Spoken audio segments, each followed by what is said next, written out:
जय हिंद दोस्तों, स्वागत है आपका अपने यूट्यूब चैनल एग्जाम अचीवर्स में। तो फ्रेंड्स, आज की वीडियो में मैं आप लोगों के लिए लेकर आई हूँ अग्निवीर टेक्निकल का टेस्ट पेपर, जिसका जो पैटर्न है बिल्कुल हमारी जो एग्जाम पैटर्न है, अग्निवीर की जो एग्जाम पैटर्न है उसके अकॉर्डिंग ही है, जिसमें टोटल 50 क्वेश्चंस होंगे और यहाँ पर आपको पासिंग मार्क्स 80 मार्क्स मिलेंगे। 200 मार्क्स का पेपर होगा और ड्यूरेशन मिलेगी आपको 60 मिनट यानी कि 1 घंटे की। तो टोटल 50 क्वेश्चंस फ्रेंड्स इसमें होंगे और इसका जो लेवल है मैंने थोड़ा सा हाई रखा है, क्योंकि अभी जो एग्ज़ाम है इसमें आईटीआई और डिप्लोमा वालों को भी इंक्लूड किया गया है, तो पेपर का लेवल थोड़ा सा हाई हो सकता है। इसलिए हम पेपर इस तरह से सॉल्व करें कि इसका लेवल थोड़ा हाई रखें।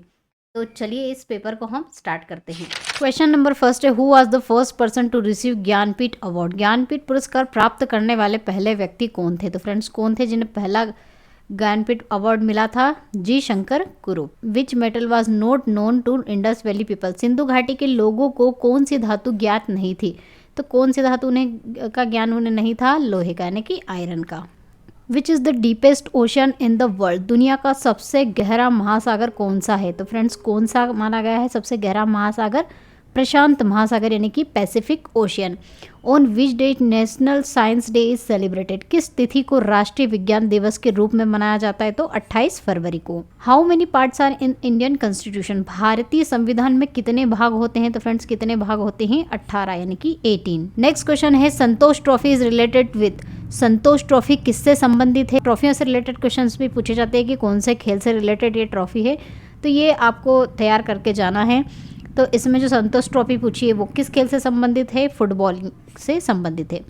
Find the next number in the series. अब यहाँ पर रीजनिंग का क्वेश्चन पूछ लिया गया है, आपको नेक्स्ट श्रृंखला का अगली संख्या बतानी है। तो यहाँ पर 2, 15, 41, 80 इस तरह से दिया हमें रिलेशन पार्ट। तो हम अगर 2 में कितना ऐड करें?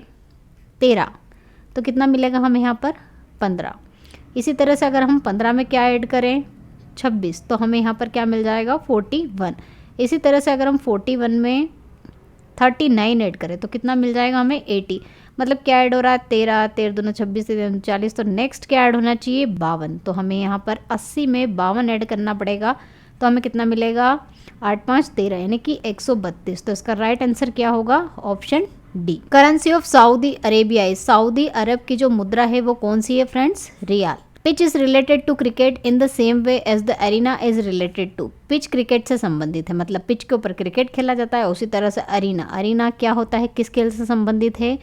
क्या खेला जाता है इसके ऊपर? किसको कहा जाता है एरिना? तो ये रिलेटेड है रेसलिंग यानी कि कुश्ती से। नेक्स्ट क्वेश्चन है, complete the second pair in the same way as the first pair? दूसरी जोड़ी को पहली जोड़ी के समान ही पूरा कीजिए। तो यहाँ पर क्वेश्चन में प्रिंट नहीं हुआ है, मैं लिख देती हूँ आपको। EGIK, इसकी कोडिंग किस तरह से की गई है? LJH और F, इस तरह से कोडिंग की गई है। तो आपको किसकी कोडिंग बताना है यहाँ पर? SUW और Y, इसकी कोडिंग आपको बताना है। तो अगर हम ध्यान से देखें तो E के बाद क्या आता है? जैसे हम यहाँ पर इसको लिखें तो E के बाद क्या आता है यहाँ पर? F। तो इसी तरह से S के बाद क्या आएगा? T, तो वो लास्ट होगा क्योंकि यहाँ लास्ट की कोडिंग की गई, इसकी और इसकी कोडिंग की गई।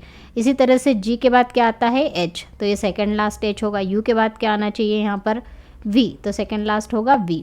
इसी तरह से I के बाद J आएगा, तो यहाँ पर W के बाद क्या आना चाहिए? X। इसी तरह से K के बाद क्या है यहाँ पर? L, तो ये Y के बाद क्या आना चाहिए? Z, तो कोडिंग क्या हुई? ZXVT, तो इसका राइट आंसर होगा ऑप्शन ए। चलिए फ्रेंड्स, सेक्शन बी शुरू करते हैं, जो कि है किसका? फिजिक्स का। और यहाँ पर यानी कि भौतिक विज्ञान, और यहाँ पर फिजिक्स के 15 क्वेश्चंस पूछे जाते हैं। तो ये टॉपिक बहुत, ये जो सब्जेक्ट है फिजिक्स, ये बहुत इंपॉर्टेंट है, तो इसको आपको बहुत अच्छे से प्रिपेयर करना है। तो चलिए इसके क्वेश्चन हम शुरू करते हैं। क्वेश्चन नंबर 11 है सेक्शन बी का, फॉर द रिलेशन एफ। अगर एफ का ये रिलेशन दिया हुआ, ये आपने फॉर्मूला पढ़ा होगा, फोर्स होता है दो ऑब्जेक्ट के बीच में, दो वस्तुओं के बीच में लगने वाला जो बल होता है, उसे इस फॉर्मूले के द्वारा दिया जाता है। जहाँ पर इन्होंने पूछा है कि जी का संबंध किसके लिए? जी क्या है यहाँ पर? तो जी फ्रेंड्स, इस फॉर्मूला में आपको अगर आपने पढ़ा होगा तो क्या होता है? एक सार्वत्रिक गुरुत्वाकर्षण नियतांक होता है। तो इसका राइट आंसर क्या होगा? प्रकृति का सार्वभौमिक स्थिरांक, universal constant of the nature. Next question है, if F force is applied on a body and body get displaced by S displacement, then work done by the body will be. अगर किसी पिंड के ऊपर F बल लगाया जाता है तो उसके शरीर में विस्थापन कितना होता है, S विस्थापन से विस्थापित हो जाती है, मतलब उसकी जो पोजीशन है वो S से चेंज हो जाती है। तो वो शरीर यानी कि वो जो ऑब्जेक्ट है उस पर किया गया जो कार्य होगा वो क्या होता है। तो ये क्या है फ्रेंड्स, कार्य का डेफिनेशन यहाँ पर इन्होंने दे दी है। कार्य की डेफिनेशन क्या होती है, वर्क बराबर कितना होता है, फोर्स इनटू डिस्प्लेसमेंट। ये आपने फॉर्मूला पढ़ा होगा, कार्य बराबर बल गुणित विस्थापन। तो इसका आंसर क्या होगा, ऑप्शन सी। नेक्स्ट क्वेश्चन है, which of the following is not a vector quantity. Vector quantity यानी कि सदिश राशि नहीं है, ये आपसे पूछा है। तो कौन सी नहीं है फ्रेंड्स, इसमें बल, आघूर्ण, संवेग, विस्थापन, इन सभी में दिशा की आवश्यकता होती है। सदिश राशि वो होती है जिसमें दिशा की आवश्यकता होती है परिणाम के साथ साथ। तो गति जो है, स्पीड क्या होती है, किसी भी दिशा में चली गई दूरी पर्टिकुलर समय में, वो होती है गति। तो इसमें कोई दिशा की आवश्यकता नहीं, आप किसी भी दिशा में गति कर सकते हो। तो ये क्या है, एक अदिश राशि है। तो इसका राइट आंसर होगा option A. What is called change in position in a particular direction of an object. अभी मैंने डेफिनेशन बताई, ये क्या होता है फ्रेंड्स, विस्थापन, किसी भी वस्तु की विशेष दिशा में स्थिति में परिवर्तन। किसी भी दिशा में नहीं, विशेष दिशा में परिवर्तन होना क्या कहलाता है, विस्थापन यानी कि डिस्प्लेसमेंट। ये डिस्प्लेसमेंट की डेफिनेशन है विस्थापन की।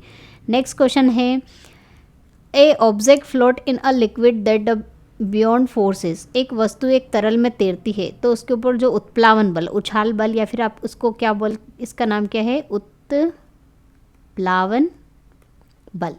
तो उत्प्लावन बल क्या होता है, तो उसका मान कितना होना चाहिए, क्या ज़ीरो होना चाहिए, नहीं। अपने वज़न से अधिक, मतलब जो वस्तु है उसके वज़न से अधिक होना चाहिए, तो ये भी नहीं है। वज़न से कम होना चाहिए, तो ये भी नहीं है। मतलब ये है कि इक्वल इट्स वेट, उसके वज़न के बराबर होना चाहिए।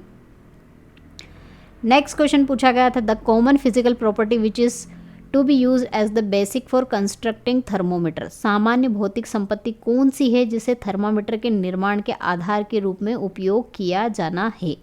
तो कौन सी होती हैं ऐसी चीज़ें जिसको ध्यान में रखना है थर्मामीटर का निर्माण करते टाइम। तो तापमान के साथ एक तरल की मात्रा में की भिन्नता, यानी कि the variation of volume of a liquid with temperature, इसका ध्यान रखना है। या फिर गैस के दाब की भिन्नता जो तापमान पर डिपेंड करती है, या फिर एक तार के प्रतिरोध की भिन्नता जो कि तापमान है, नहीं। या फिर ऑल ऑफ अबाउ, यानी कि ऊपर के सभी ऑप्शन। तो इसका राइट आंसर क्या होगा, सभी। मतलब इन सभी चीज़ों को आपको ध्यान में रखना है थर्मामीटर का निर्माण करते समय। Gas thermometer are more sensitive than the liquid thermometer. क्यों, गैस के जो थर्मामीटर होते हैं तरल थर्मामीटर की तुलना में अधिक संवेदनशील होते हैं, क्योंकि गैसें क्या होती है, हल्की होती हैं, या फिर उच्च विशिष्ट गर्मी होती है उनमें, या फिर कम विशिष्ट गर्मी होती है, या फिर विस्तार का बड़ा गुणांक है। तो फ्रेंड्स ये क्या होती है, विस्तार का बड़ा गुणांक होती है, have a large coefficient of expansion. मतलब ये क्या है, बहुत जल्दी प्रसारित होती हैं एज कम्पेयर टू लिक्विड। इसलिए ये क्या होते हैं, गैसीय थर्मामीटर तरल थर्मामीटर की तुलना में अधिक संवेदनशील होते हैं। नेक्स्ट क्वेश्चन है, which type of mirror is used in the headlight of vehicle. वाहनों की हेडलाइट में किस प्रकार के दर्पण का उपयोग किया जाता है। तो किस तरह के दर्पण का उपयोग किया जाता है फ्रेंड्स, कॉनकेव मिरर यानी कि अवतल दर्पण का उपयोग किया जाता है। और जो फोकस होता है दर्पण के फोकस पर वो लाइट लगा दी जाती है, और लाइट से जो प्रकाश की किरण लगती है वो क्या होती है, इनफाइनाइट तक जाती है, बहुत ज़्यादा प्रसारित होती है, इसलिए इसमें अवतल दर्पण का उपयोग किया जाता है। नेक्स्ट क्वेश्चन है, शेविंग मिरर इज, शेविंग दर्पण कौन सा है। तो फ्रेंड्स इसमें भी किसका उपयोग किया जाता है, अवतल दर्पण का, क्योंकि यह क्या करता है, बड़ी प्रतिबिंब, बड़ी इमेज बनाता है।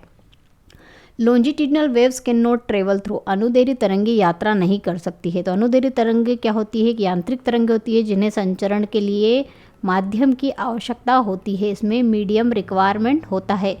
तो इसलिए ये किसमें ट्रेवल नहीं कर सकती है, यात्रा नहीं कर सकती, वैक्यूम यानी कि निर्वात में। नेक्स्ट क्वेश्चन है, which of the following statement is true और false for the mechanical wave. निम्नलिखित में से कौन सा यांत्रिक तरंगों के लिए असत्य है। ऑप्शन दिए हुए हैं, these waves required a medium for the propagation. अभी मैंने बताया, हाँ इन तरंगों को प्रसारण के लिए एक माध्यम की आवश्यकता होती है, बिल्कुल करेक्ट है। अनुदैर्घ्य तरंगें मैकेनिकल वेव्स जो होती हैं उनके लिए। ऑप्शन बी है, they involve oscillation of the particles, वे कणों के दोलन को शामिल करते हैं। हाँ इनमें कणों का दोलन होता है। They depend on the plastic property of the medium, वे माध्यम के प्लास्टिक गुणों पर निर्भर करती हैं, या फिर उनकी गति सभी माध्यमों में समान होती है। तो फ्रेंड्स यांत्रिक तरंगे जो होती है उनके लिए ये कथन बिल्कुल गलत है, क्योंकि अलग अलग माध्यमों में जो इनकी चाल होती है, इनकी गति होती है, अलग अलग होती है। नेक्स्ट क्वेश्चन है, the charge can taken only those values which are the integral multiple of charge. आवेश केवल उन मानों को ले सकता है जो आवेश के अभिन्न गुणक है। तो ये किसके लिए सही है, कौन से चार्ज के लिए? इलेक्ट्रॉन। इलेक्ट्रॉन ही आवेश है, केवल उन मानों को ले सकता है जो आवेश के अभिन्न गुणक हो, यानी कि इंटीग्रल मल्टीपल हो। If a metallic conductor has a positive charge then its mass. यदि एक धात्विक चालक का धनात्मक आवेश है तो उसका द्रव्यमान क्या होगा? तो फ्रेंड्स, अगर धात्विक चालक का धनात्मक आवेश है, उसका मतलब ये है कि इसके पास से ऋणात्मक आवेश जो है वो निकाल लिया गया है। अब ऋणात्मक आवेश अगर निकाल लिया गया है तो इसका जो द्रव्यमान है ओब्वियसली क्या हो जाएगा, कमी आ जाएगी। इसके अपोजिट अगर क्वेश्चन में पूछा जाता कि ऋणात्मक आवेश को दे दिया जाता है, तो ऋणात्मक आवेश देने का मतलब उसका मास, उसका द्रव्यमान बढ़ जाता है। यहाँ पर निकाल लिया गया है, ले लिया गया है, क्योंकि ये धनात्मक आवेश है। धनात्मक आवेश तभी आता है जब ऋणात्मक आवेश को आप ले लेते हैं, तो उसका मास क्या हो जाएगा, उसका द्रव्यमान कम। At the centre of bar magnetism is. एक बार चुंबक के केंद्र में चुंबकत्व कितना होता है? हमेशा मैंने बताया है और कारण भी आपको हमेशा बताती आई हूँ, तो अभी इसका मैं सिर्फ आंसर ही बताऊँगी। तो क्या होगा, हमेशा उसके जो केंद्र होता है उस पर जो चुंबकत्व होता है, नॉर्थ और साउथ पोल की अगर हम बात करें तो यहाँ पर सबसे अधिक कहाँ होता है, पोल्स पर होता है, और जीरो कहाँ होता है, उसके केंद्र पर। तो इसका राइट आंसर होगा option C. The material which are use to make electromagnet is. विद्युत चुंबक बनाने के लिए उपयोग की जाने वाली सामग्री क्या है? तो किसका उपयोग किया जाता है? सॉफ्ट आयरन का।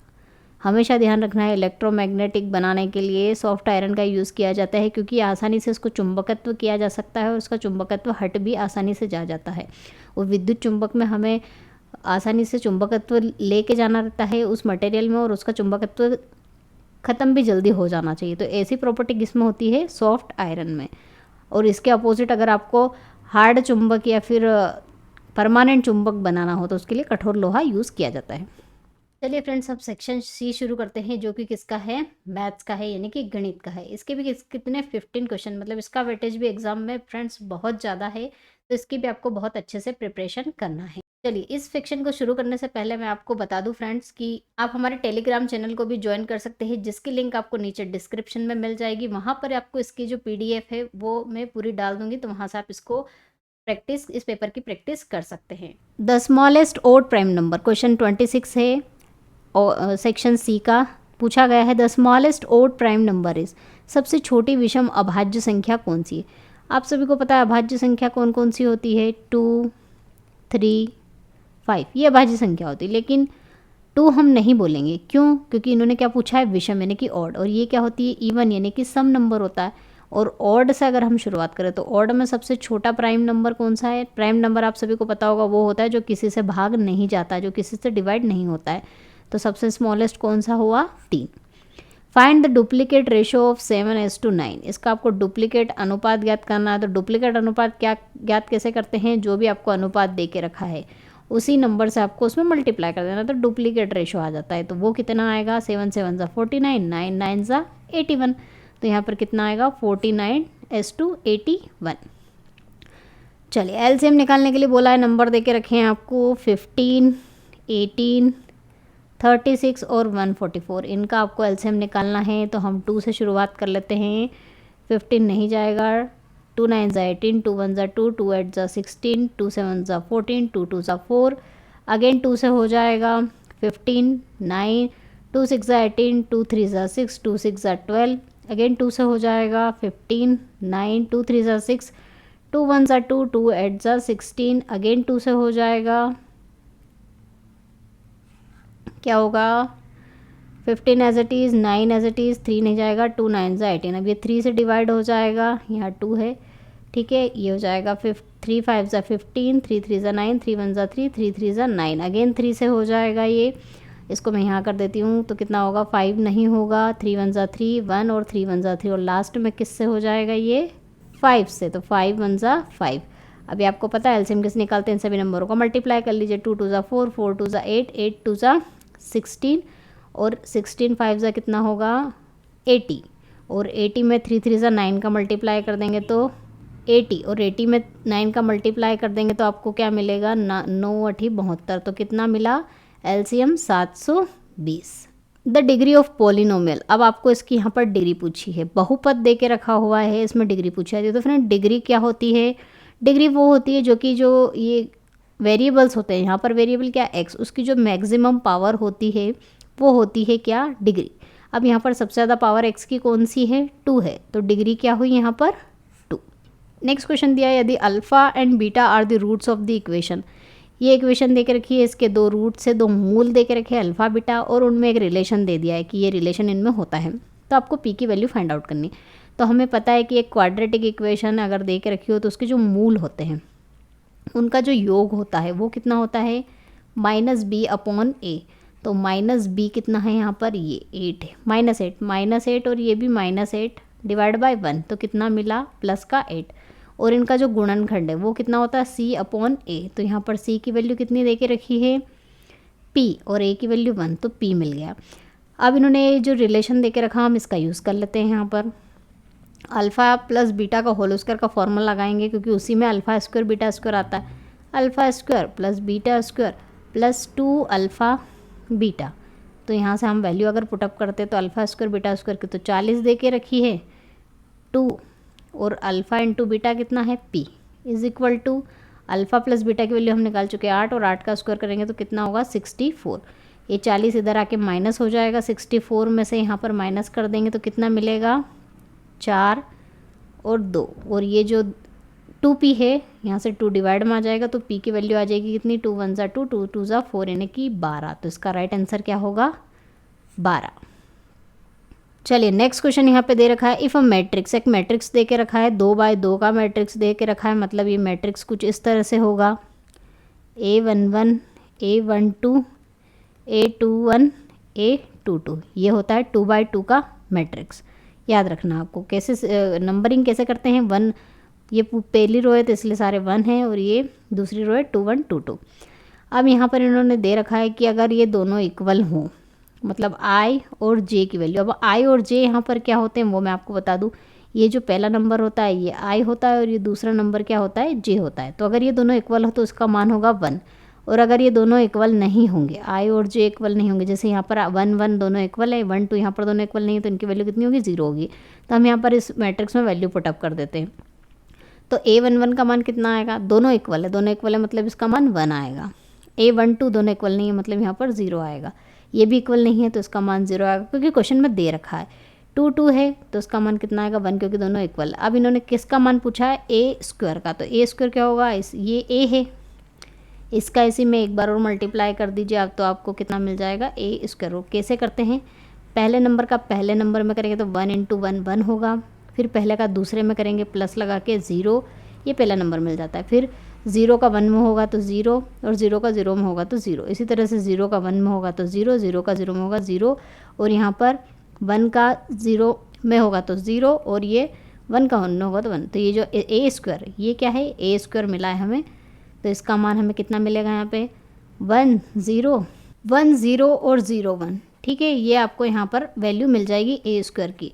और आपको ये फ्रेंड्स ध्यान रखना है कि जिसमें इस तरह का नंबर हो कि 1 0 0 1, तो ये क्या होता है? आई, यानी कि आइडेंटिटी मैट्रिक्स इसको कहा जाता है। तो इसका मान कितना निकला फ्रेंड्स? यहाँ पर आई। तो इसका राइट आंसर होगा ऑप्शन ए। मैट्रिक्स के क्वेश्चन कम पूछे जाते हैं, लेकिन इस बार चांसेस हैं क्वेश्चन पूछ सकते हैं, इसलिए आप तैयार रहो। आप चांस मत लो, क्योंकि आप इतनी मेहनत करते हो, आप रनिंग करोगे, रनिंग करके और मेडिकल करके आप यहाँ पर एग्ज़ाम तक पहुँचे हो फ्रेंड्स। तो मैं नहीं चाहती कि आप लोग एग्ज़ाम में फ़ेल हो जाएं, इसलिए मैं सभी तरह के क्वेश्चंस इंक्लूड कर रही हूँ, ताकि सभी की आपकी प्रैक्टिस होती जाए और आपका सिलेक्शन हो जाए। चलिए नेक्स्ट क्वेश्चन देखते हैं। The probability that non leap year selected at the random will contain 53 Sundays is. यादृच्छिक रूप से चुने गए एक लीप ईयर में 53 रविवार होने की प्रायिकता क्या होगी? क्वेश्चन बहुत टफ है लेकिन बहुत अच्छा है। हमें पता है कि जो एक साल होता है फ्रेंड्स, एक साल में कितने दिन होते हैं? 365 दिन होते हैं। इसका मतलब ये है कि इसमें कितने, और हाँ, एक साल में 365 दिन होते हैं, और हफ्ते कितने होते हैं? इसको आप 7 से अगर डिवाइड करेंगे तो यहाँ पर हफ्ते निकल जाएंगे। ठीक है, कितने हफ्ते होते हैं? 7 पंजे 35, 7 दूनी 14, और एक एक्स्ट्रा आ गया, मतलब एक यहाँ पर छूट गया, मतलब 52 कितने होते हैं? हफ्ते होते हैं एक साल में। एक साल में हफ्ते कितने होते हैं उसको निकालने के लिए 7 से भाग दे दीजिए, तो 52 हफ्ते हो गए, मतलब इसका मतलब ये है कि कितने होंगे, 52 रविवार होंगे। 52 हफ्ते मतलब 52 हफ्ते में 52 रविवार हो सकते हैं, तो 52 संडे हो गए। अब एक दिन बचा। अब एक दिन कुछ भी हो सकता है, संडे हो सकता है, मंडे हो सकता है, ट्यूसडे, वेडनेसडे, थर्सडे, फ्राइडे और सैटरडे। तो कितने इसकी प्रायिकता होने की संभावना, मतलब ये तो हमें पता है कि 52 संडे है हो गए, लेकिन अब कितनी प्रायिकता बतानी है, तो यहाँ पर टोटल कितने दिन है, 7 दिन। अब 7 दिन में से कौन सा एक दिन संडे चूज़ करना है, तो उसकी प्रायिकता कितनी हो जाएगी, 1/7। चलिए नेक्स्ट क्वेश्चन है, the area of two similar triangle are 81 and 49 respectively, the ratio of corresponding height. दो समान त्रिभुजों के क्षेत्रफल क्रमशः 81 और 49 सेंटीमीटर है, उनकी संगत ऊंचाइयों का अनुपात क्या होगा। हमें पता है त्रिभुज का क्षेत्रफल कितना होता है, 1/2 आधार गुणित ऊंचाई, हाइट लिख देती हूँ मैं इसको, ये होता है फॉर्मूला। अब इन्होंने कहा है कि जो क्षेत्रफल है ये समान है, मतलब पहले का जो क्षेत्रफल है वो 81 है, हम दोनों का रेशो ले लेते हैं, दूसरे का 49 है क्षेत्रफल, यानी कि 1/2। अब फ्रेंड्स इन्होंने कहा है कि क्षेत्रफल अगर समान होते हैं तो दो ट्रायंगल की प्रॉपर्टी अगर हम देखें, इनके अगर क्षेत्रफल समान दे रखते हैं ना, तो इनकी जो भुजा होती है, इनकी भुजाओं का अनुपात भी क्या होता है, समान होता है। तो इसका आधार और इसका आधार क्या हो जाएगा, अगर ये ए बी सी त्रिभुज है और ये पी क्यू और आर त्रिभुज है और ये इनकी क्या है, हाइट है, तो इनकी जो भुजाएं हैं, जैसे ए बी डिवाइड में पी क्यू किसके बराबर हो जाएगी, बी सी डिवाइड में क्यू आर, और अगर इसको मैं एल मान लूँ, इसको एम, तो A L divide by P M.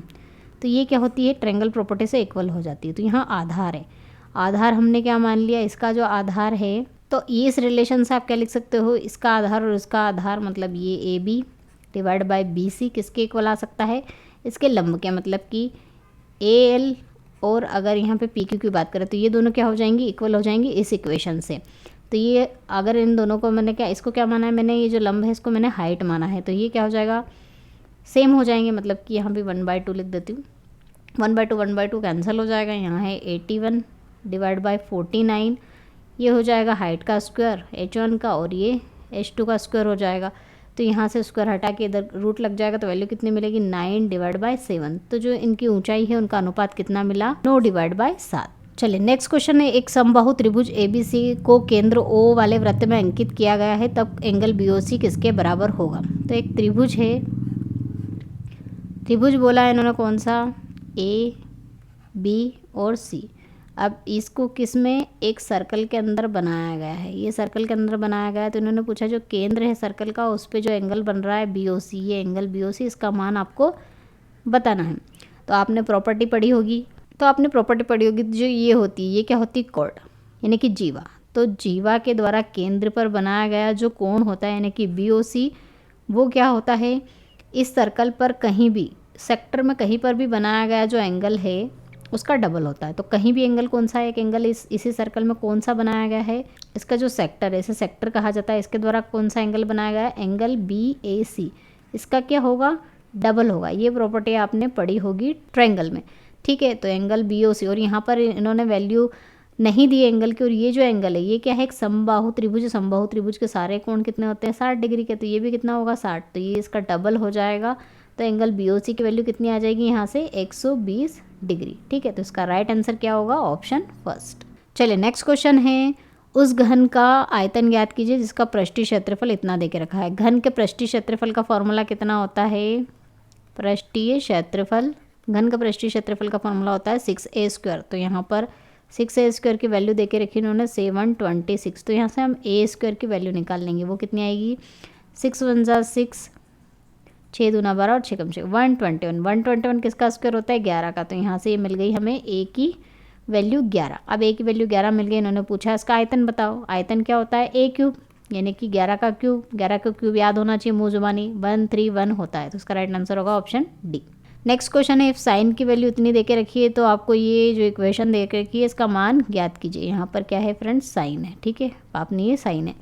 Sine B की वैल्यू आपको 1/2 दे के रखी है, इसका मतलब ये है साइन थीटा क्या होता है, आप सभी को ये कंडीशन याद होनी चाहिए। साइन थीटा होता है लंब बटे कर्ण, परपेंडिकुलर अपॉन हाइपोटेनिस होता है साइन थीटा। तो इसका मतलब ये जो हमें वैल्यू दे के रखी है, क्या दे के रखी है, 1/2। 1 ऊपर वाला क्या है, लंब 1, और 2 क्या है हमारा, ये हाइपोटेनियस है। तो हम यहाँ से आधार की वैल्यू निकाल लेंगे, वो कितनी निकलेगी, पाइथागोरस थ्योरम लगाते हैं, 1 का स्क्वायर प्लस आधार बेस का स्क्वायर इज इक्वल टू 2 का स्क्वायर। तो यहाँ से बेस की वैल्यू कितनी निकलेगी, 2 दूना 4 -1 √3। √3 वैल्यू मिल गई हमें इसकी यहाँ पर।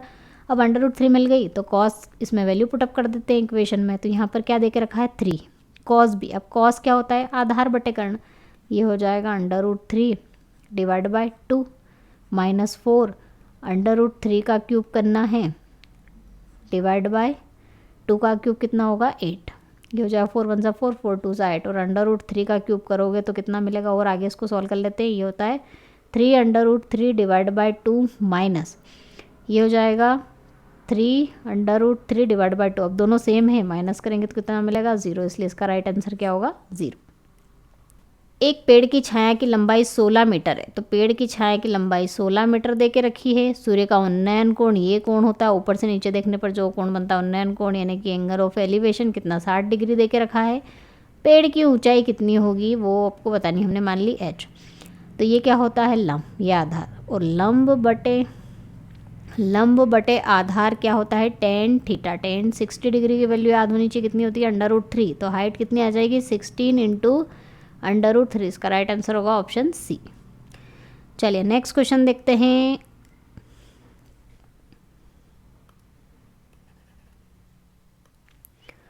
उनके माध्य एन टिप्पणियों के एक समूह में विचलीय बीजी योग है। The algebraic sum of deviation of a set of n observation from their mean. ये आपको बताना है क्या है ये। माध्य की जो टिप्पणियाँ, एन टिप्पणियाँ हैं, एन टिप्पणियों का जो माध्य निकालेंगे उनका जो विचलन निकलेगा, बीजी योग 0 आना चाहिए। अब ये क्या होता है आपको समझ में आ जाएगा अभी। इन्होंने क्या कहा है, मीन, एन ऑब्जर्वेशन का मीन, मतलब एन चीज़ें हैं आपके पास, हमने मान ली 1 2 3 4 5, 5 चीज़ें, 5 चीज़ों का मीन कैसे निकाला जाता है, सभी को जोड़ दीजिए और कितने नंबर है, 5, उससे डिवाइड कर दिए, मीन आ जाएगा। 5 4 9, 9 और 1 10 और 5 15, 15 डिवाइड बाय 5 कितना मिला, 3, ये मीन मिला। अब इन्होंने कहा है कि इनका जो विचलन है, विचलन निकालना है और विचलन का बीजी योग करना है। विचलन कैसे निकाला जाता है, विचलन जो आपका मीन निकलता है, मीन को आप हर एक नंबर में से माइनस कर दीजिए, 1 - 3 प्लस करते, क्योंकि इन्होंने बीजी योग पूछा है।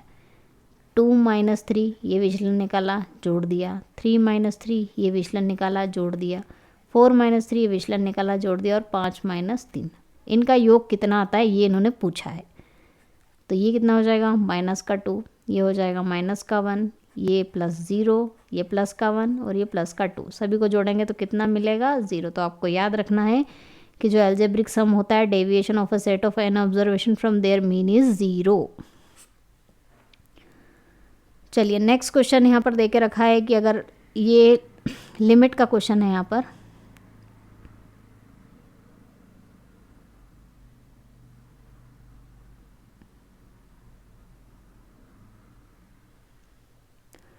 ये लॉग नहीं है, यहाँ पर लिमिट है। लिमिट x टेंस टू 0 हो तो आपको इसका मान बताना है, लिमिट निकालनी है। मतलब लिमिट के क्वेश्चन भी पूछ सकते हैं। तो कैसे निकालेंगे हम इसकी लिमिट, यहाँ निकाल के बताती हूँ मैं। इसको हम क्या करेंगे, ये क्या है, 2 की पावर x -1, ये √x 1 + x है -1। इसमें क्या करना है, सबसे पहले तो आपको x से मल्टीप्लाई करना है और x से डिवाइड करना है। तो ये 2 पार्ट में ब्रेक हो जाएगा। 2 की power x -1 divide by x। हमने ऐसा क्यों किया है, क्योंकि हमारे पास, अगर आपने लॉग पढ़ा होगा तो इसकी आइडेंटिटी होती है, इसलिए इसको ऐसा करा, multiply x divide by √x + 1 -1। अब हम इसका क्या करेंगे, अपोजिट साइन से ऊपर और नीचे मल्टीप्लाई कर देंगे। तो ये हो जाएगा √x + 1 + 1 √x + 1 + 1। तो यहाँ पे जो वैल्यू मिलेगी वो कितनी मिलेगी,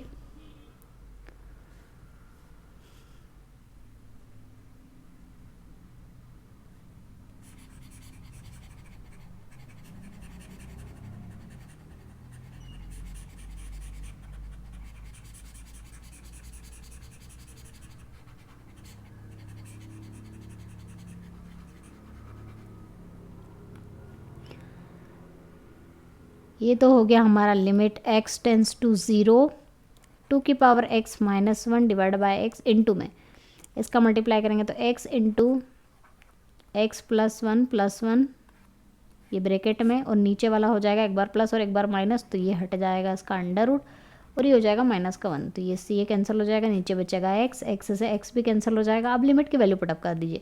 इसका मान अगर एक्स टेंस टू 0 लिमिट होती है तो कितना होता है log 2, और ये कितना होगा, इसमें आप वैल्यू पुटअप कर दीजिए कितनी, 0 0 प्लस वन कितनी होगी 2, तो ये इसका आंसर कितना मिलेगा 2 log 2, तो इसका राइट आंसर क्या होगा ऑप्शन बी।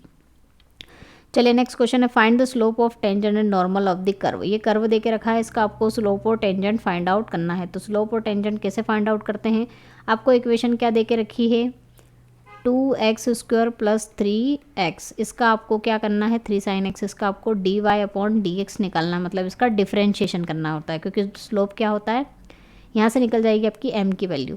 तो सबसे पहले हम डिफ्रेंशिएशन कर लेते हैं। डिफ्रेंशिएशन ये पावर आ गया जाएगी 2 2 4 और पावर माइनस हो जाएगी 4x प्लस 3 साइन का क्या होता है cos x, ये निकल गया आपका m।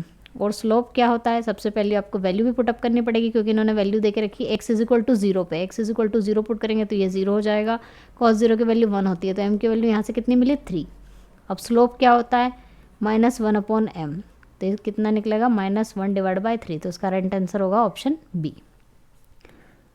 चलिए तो फ्रेंड्स फिर मैं यहाँ पर आ गई हूँ और हम स्टार्ट करते हैं सेक्शन डी, जो कि हमारा किसका है, केमिस्ट्री का है। केमिस्ट्री को आपको बिल्कुल छोड़ना नहीं है, इसके सारे क्वेश्चंस सॉल्व करके एग्जाम में आना है, क्योंकि इसके क्वेश्चन भी कम पूछे जाते हैं। इसके जो क्वेश्चंस है वो बहुत इजी पूछे जाते हैं, ज़्यादा टफ नहीं पूछे जाते, इसलिए इसको भी आपको अच्छे से प्रिपेयर करना है। तो चलिए हम इस सेक्शन को शुरू कर लेते हैं। मैं वो बता रही हूँ, चैनल पर नए हो तो सब्सक्राइब करना ना भूलें, नोटिफिकेशन बेल को प्रेस कर लीजिए ताकि आपको लेटेस्ट वीडियो की नोटिफिकेशन भी मिल सके। तो चलिए इस सेक्शन को स्टार्ट करते हैं। Which of the following is are in plasma state, निम्नलिखित में से कौन सा प्लाज्मा अवस्था में, तो कौन सा ग्रह है, सूर्य जो है वो प्लाज्मा अवस्था में है अभी फिलहाल।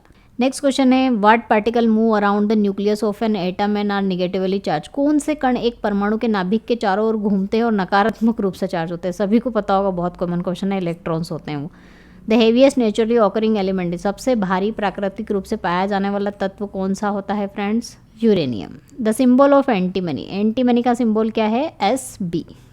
नेक्स्ट क्वेश्चन है which law is known as the law of indestructibility of matter, किस नियम को पदार्थ का अविनाशता के नियम के रूप में जाना जाता है। तो द्रव्यमान संरक्षण का जो नियम है उसे अविनाशता के नियम के रूप में जाना जाता है। क्यों, क्योंकि द्रव्यमान ना तो समाप्त होता है और ना ही द्रव्यमान ऐड होता है किसी भी इक्वेशन में। रिएक्शन के पहले द्रव्यमान था उतना ही रिएक्शन के बाद में ही होता है। तो ये क्या है, अविनाशता का नियम है, मतलब इसमें किसी भी तरह का लॉस नहीं होता है। Identify the specific undergoing oxidation, ऑक्सीकरण से गुजरने वाली प्रजातियों को पहचाने, कौन कौन सी होती है। तो ऑक्सीकरण का मतलब आपको पता है, हाइड्रोजन की कमी भी क्या होती है, ऑक्सीकरण होती है। हाइड्रोजन की कमी, कम होना हाइड्रोजन का, तो इसमें हाइड्रोजन में कमी किस में होती है, हो रही है सल्फर में। ठीक है, मतलब ये H2S है, इसका क्या हो रहा है, ऑक्सीकरण हो रहा है, क्योंकि इसमें हाइड्रोजन हट रही है। तो ये क्या है, इसका right answer H2S। The fraction of water available for human use, मानव के उपयोग के लिए उपलब्ध पानी का अंश कितना है कुल वैश्विक जल का, तो कितना है 0.03%। How many neutrons are present in protium, deuterium and tritium, ये तीनों क्या है, हाइड्रोजन के समस्थानिक है, ये प्रोटियम, ये ड्यूट्रियम और ये ट्राइटियम। इन तीनों में आपको क्या बताने हैं, न्यूट्रॉन्स कितने होते हैं। तो न्यूट्रॉन्स निकालने के लिए क्या करना, ऊपर वाले नंबर में से नीचे को माइनस कर दिया, 0, ये 1 और ये 2, तो कितने होते हैं 0 1 2। निम्नलिखित में से कौन सा एक मजबूत आधार है, यानी कि बेस। बेस क्या होता है, जिसमें OH आयंस होते हैं वो होता है बेस। तो सबसे मजबूत कौन सा है इसमें, potassium hydroxide KOH। Richest source of nitrogen is, nitrogen का सबसे समृद्ध स्रोत क्या, कौन कौन से दिए, सूखे खून में, कच्ची हड्डी का भोजन में, मछली के खाद में या शुष्क सक्रिय कीचड़ में। तो किस में होता है, रो बोन मिल, जो कच्ची हड्डी का भोजन होता है उसमें होता है सबसे ज़्यादा नाइट्रोजन। तो उसका राइट आंसर होगा ऑप्शन बी। तो फ्रेंड्स ये था हमारा आज का टेस्ट पेपर जिसमें मैंने टोटल 50 क्वेश्चंस आप लोगों के साथ डिस्कस किया। तो फ्रेंड्स अगर आप अभी भी नए हो हमारे चैनल पर तो चैनल को सब्सक्राइब कर लीजिए। ये हमारा चैनल है जिस पर हमने इतने सारे वीडियो आप लोगों के लिए टेक्निकल की तैयारी के लिए बनाए हैं, जिसमें आपको ओरिजिनल पेपर, मैथ्स के क्वेश्चंस, केमिस्ट्री, फिजिक्स सबके क्वेश्चंस मिल जाएंगे। यहाँ पर आपको पूरा कंटेंट जो है टेक्निकल से रिलेटेड सब कुछ मिल जाएगा। तो आप तैयारी स्टार्ट कर दीजिए क्योंकि आपकी एग्जाम अभी आने वाली है। आई होप वीडियो आपको पसंद आया हो। पसंद आया तो लाइक करना ना भूले और चैनल को सब्सक्राइब करना ना भूले ताकि लेटेस्ट वीडियो की नोटिफिकेशन आपको मिल सके। तो मिलते हैं नेक्स्ट वीडियो में नेक्स्ट टॉपिक के साथ। तब तक के लिए जय हिंद, जय भारत, वंदे मातरम।